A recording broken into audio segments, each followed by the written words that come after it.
Okay, so this is what I have been saying for a very long time. Even 10 years ago, I was talking about the hologram, the holographic manipulation that they were trying to do to seamlessly blend reality with the holograms until the holograms were taking over, and that the chemtrails were involved with this, as well as HAARP. And, you know, they're spraying even more nanotechnology now, you know, and even back then they were spraying smart dust. And the way it works, it has to do with ions. Ions are atoms that have more or less electrons as their valence shell, their outside shell. So that gives them a charge of positive or negative and makes them highly reactive and want to bond. That also means they're highly reactive to incoming frequencies. They will ping incoming frequencies and amplify them as well. So with these chemtrails inside of our bodies, that energy can be beamed, directed towards us, and resonated, and the ionic metals in the body will pick that up and amplify it and resonate and ping data back to the feedback loop system that they have within the satellites, the cell phones. It's all relay. It's also, you know, the nanoparticles of ionic metals in your body are part of that antenna system. It's a multifaceted antenna network, fractal antenna network. And here on the recent Joe Rogan, you will hear Elon Musk expose this and explain that they have fully completed the upload in 2020. And they talk about a heat wave. And I find that really unusual because literally we are just days after an extreme heat wave here in California. I mean, it was to the point where moving was difficult, just very exhausting. Getting out of bed was difficult. Doing anything was difficult because of the heat. And I did experience a point of lightheadedness. I popped out of bed and I was walking down the stairs and my vision started going white. And I had to, you know, obviously hurry up and get down the stairs so I wouldn't fall or anything, and get my breath and get some water. You know, that was kind of unusual because I hadn't had an experience like that since I was a child in private tennis lessons. So it's been quite a while. I was doing serves and I had forgotten my water that day. So I was kind of screwed. But yeah. So it's been quite a while since I've had an experience like that. But that was not in 2020. That was just this year. But there was, I believe it was 2020. We also had an extreme heat wave here that was very similar. Had to have fans on in the house. We were sweating. Couldn't move around.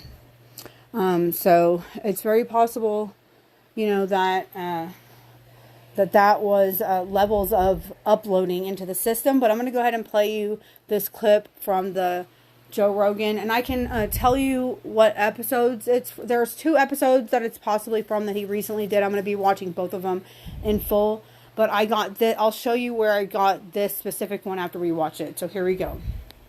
You know how people say life doesn't feel real ever since 2020? Yeah. Well, look, it's because it isn't. For the decades leading up to 2020, there was something going on that the general public never could have expected. Certain aspects of our technology weren't only just providing services for us, they were planning a dramatic shift of consciousness. Google Earth, for the last 25 years, has been creating a completely digitized, 3-dimensional blueprint of the entire planet, a perfect database of 3D tracked images of what our external world looks like. While all of our devices that were inside the home, riddled with cameras, have been slowly building back-end digitized replicas of what our households look and feel like. Silently, this siphoned visual information was being harnessed to build a massive digitized replica of our world inside and out, a kind of complex virtual reality that perfectly mimics the real one. Our digital footprints were used to create hyper-realistic digital avatars in this world that look and feel just like us. This virtual reality was being prepared for us to step into. Okay, wait. Even if they made this digital replica of the Earth, how would they put us in there without us knowing? Our cell towers are essentially riddled with high-powered neural transmitters, which, with properly pressurized electromagnetic field disbursement, could be used to to target the consciousness in every individual within range and essentially absorb the consciousness out of the body and relocate it theoretically even into a digital environment. This process is called a snapshot conscious swap. It can happen instantaneously without the individual being able to grasp what had happened. They'd maybe feel lightheaded for a moment, think it was nothing more than a heat wave. And at some point during 2020, that is exactly what happened. It's why a lot of people couldn't smell or taste. The simulation was still catching up to synthetic scent and taste transmission. Okay, so there was that admission. Sorry if you heard me taking a bong hit in the background. I figured it was appropriate considering the information being downloaded to us. So yeah, I have been talking for a long time, even before, the whole 2016 awakening that everybody touts that they're an OG because they woke up in 2016. LOL. Ha ha ha. Come on. I was doing this a decade before that. But, yeah, so let's see. I wanted to show you guys. Oh, yeah, that's what I was going to say.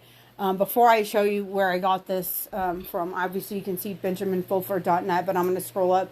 I did want to say, so what I've been letting you know, in addition to the chemtrails, is the, they call it multi-physics reading. They're multi-physics readers is what they call it. But those multi-physics readers read your bioplasmic field. It's all of the frequencies, all of the vibrations that make up who you are. And it goes a distance. And, we're finding out that they have these neutrino readers, in Antarctica and all this stuff. The level of vibrational, detail that we can access and also resonate and feed into someone is very fractally advanced at this point. Like, they know that your bioplasmic field is a sacred geometric fractal field. And with that knowledge, using the feedback loop satellite system with these multi-physics readers that can both receive, that's what the feedback loop, they can receive and they can transmit. All they need to do, now especially, they have a copy of everybody's bioplasmic field. So all they need to do in their quantum computers that game the reality,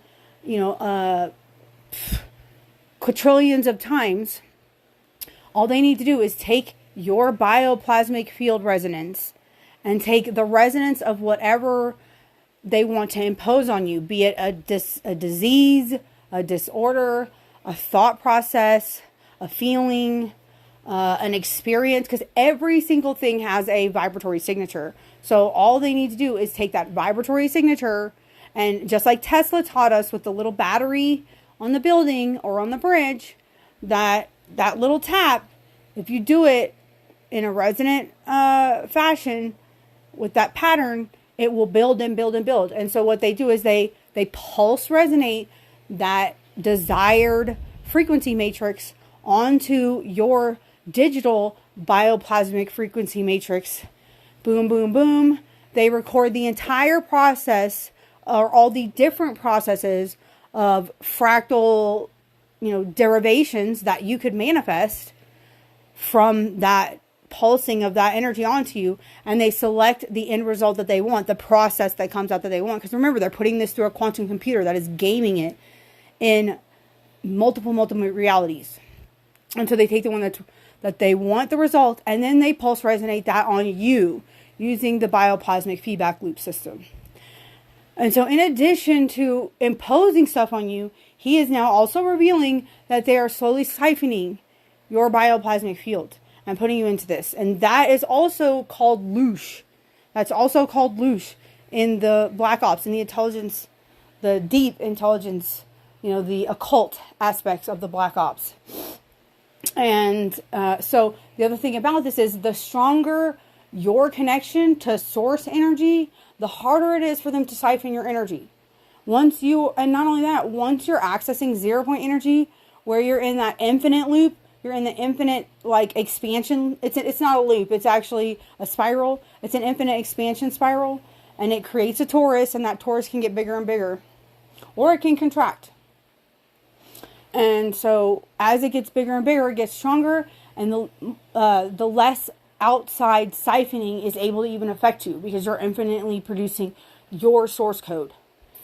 But the fear and the doubt and all these vibrations of lack, and that are fear-based and not sourced in unconditional love, they weaken that bioplasmic field and allow for the siphoning. And almost like it punches holes in it that allow for a wormhole to be created between you and whatever siphoning the energy.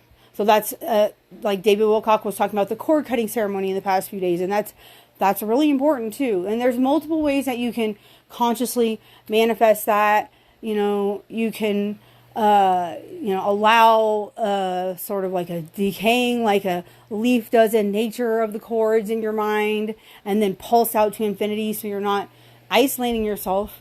You're just removing the chord aspect and becoming a whole unified one. So these are things that help to like keep you focused and grounded in true source conscious code as this is occurring. You are already in all dimensions. So there's a realization there. And all photons that exist in the universe are connected to the infinite source and have the ability to awaken to that realization. So that's important to also keep in mind during all this. And the other thing is too, so the imposing thoughts thing, it's important for you to realize that you are infinity. And because the quantum world shows this, and because where one photon can be affected, all photons can be affected.